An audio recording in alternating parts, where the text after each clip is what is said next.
இந்திய கம்யூனிஸ்ட் கட்சியோடைய குழு கூட்டம், அதில் உங்களுடைய சட்டமன்ற உறுப்பினர்கள் நிர்வாகிகள்லாம் கூடி பேசி வர்றாங்க. என்னங்க செய்யலாம், எல்லாரும் கூப்பிடுறாங்க.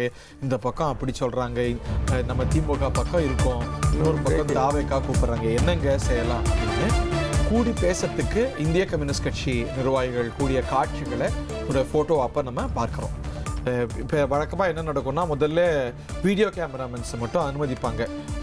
விஷுவல் எடுத்துக்கோங்கன்னு சொல்லி நீங்கப்பா அப்படின்னு சொல்லி கதவை இழுத்து பூட்டி அவங்களுக்குள்ள பேச ஆரம்பிப்பாங்க. ஆனால் கம்யூனிஸ்டுகளை பொறுத்த வரைக்கும் நம்ம ஒரு ப்ரியம்ஷனுக்கு வர முடியுமா? நிஜமாலே ஒரு கலெக்டிவ் டிசிஷன் மேக்கிங் இருக்கக்கூடிய ஒரு கட்சி. மற்ற கட்சிகள்லாம் செயற்குழு கூடி பொதுக்குழு கூடி அலையன்ஸ் அறிவிப்போமாங்க. அந்த மாதிரி ஒரு ஹம்பக் கிடையவே கிடையாது. தலைவர் என்ன முடிவு எடுத்திருக்கிறாரோ அதை செயற்குழு பொதுக்குழுவில் வேலிடேட் பண்ணுவாங்க, ஆமோதிப்பாங்க. அவங்களுடைய அந்த பொலிட் பீரோ அந்த கலெக்டிவ் டிசிஷன் மேக்கிங், மாற்று கருத்துக்கள் சொல்றதுக்கான ஜனநாயகம் இன்னமும் இருக்குன்னு நம்ம பார்க்கலாம் தானே? நிச்சயமா. அது எப்பயுமே இன்னொரு விஷயம்னா, அவங்க தேர்தலில் வேட்பாளர் தேர்ந்தெடுக்கிறதே ஒரு பெரிய விஷயமா இருக்கும். மாவட்டத்தில் மற்ற இவங்க இருக்காங்கல்ல, தேசிய கட்சிகள்லாம் ஒரு ஒன்றியத்துக்கு ஒருத்தர் ஏதோ நிற்கிறாரு, பஞ்சாயத்து தேர்தலாம் கூட டெல்லி வரைக்கும் போகணும் தேசிய கட்சியில். இங்கே அப்படி கிடையாது. அந்த மாவட்ட குழு தேர்ந்தெடுத்து மாநில குழுக்கு அனுப்புவோம். ரெண்டு கம்யூனிஸ்டுகள் ரெண்டுமே அந்த மாநில குழு டெல்லிக்கு அனுப்புவோம். ரெண்டு பேருமே டிக்கெட் அடிக்கிறது தான் வேலை. ஸோ ஒரு ஹைலி டீசென்ட்ரலைஸ்ட் ரொம்ப ஒரு ஜனநாயக தன்மையோட உள்ள ஒரு இது. இதுல இன்னொரு நம்ம பேசணும், ஹைகமாண்ட் கல்ச்சரே கிடையாது. எங்க ஹைகமாண்ட் சொல்லும் அப்படிம்பாங்க.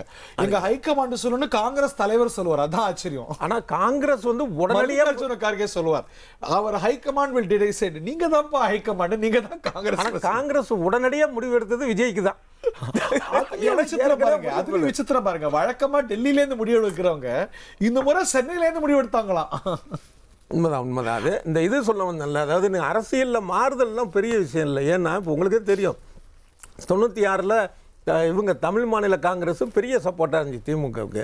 2003 இவங்க பாஜக போனாங்க. அதே காங்கிரஸும் இவங்களும் சேர்ந்து இருந்தாங்க. காங்கிரஸுக்கு எதிராக ஆரம்பிக்கப்பட்டதான் தமிழ் மாநில காங்கிரஸ். அவங்க ரெண்டு பேரும் சேர்ந்து கூட்டணி சேர்ந்தாங்க. 2011 ஒரு ஃப்ளோர்ல விசாரணை, இன்னொருல 63 சீட்டும்.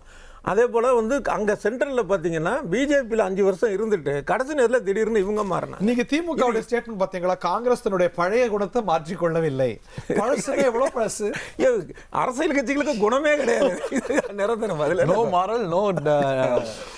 திரு ஸ்டாலினுடைய ஸ்டேட்மெண்ட் எப்படி இன்டர்பிரட் பண்றது? கட்சி நலன் கருதி முக்கிய முடிவு எடுப்போம் அப்படின்னா ஒரு இயல்பான புரிதல் ஏடிஎம்கேவோட ஒரு அரேஞ்ச்மென்ட். கட்சி நலன் சொல்லியிருக்காரு. 1,28,00,000 மனங்களை வென்ற தந்தி டிவி யூடியூப் சேனல். தவிர்க்க முடியாத தம்ப்நெயில், கலக்கலான கான்டென்ட்ஸ். நீங்களும் இந்த குடும்பத்தில் இணைய இப்பவே சப்ஸ்கிரைப் பண்ணுங்க. அசுரபலம் கொண்ட எங்கள் டிஜிட்டல் கரங்களில் உங்கள் விளம்பரங்களை சேர்க்க வாட்ஸ்அப் பண்ணுங்க. 8939888838. Email advtthanditv@dttv.in.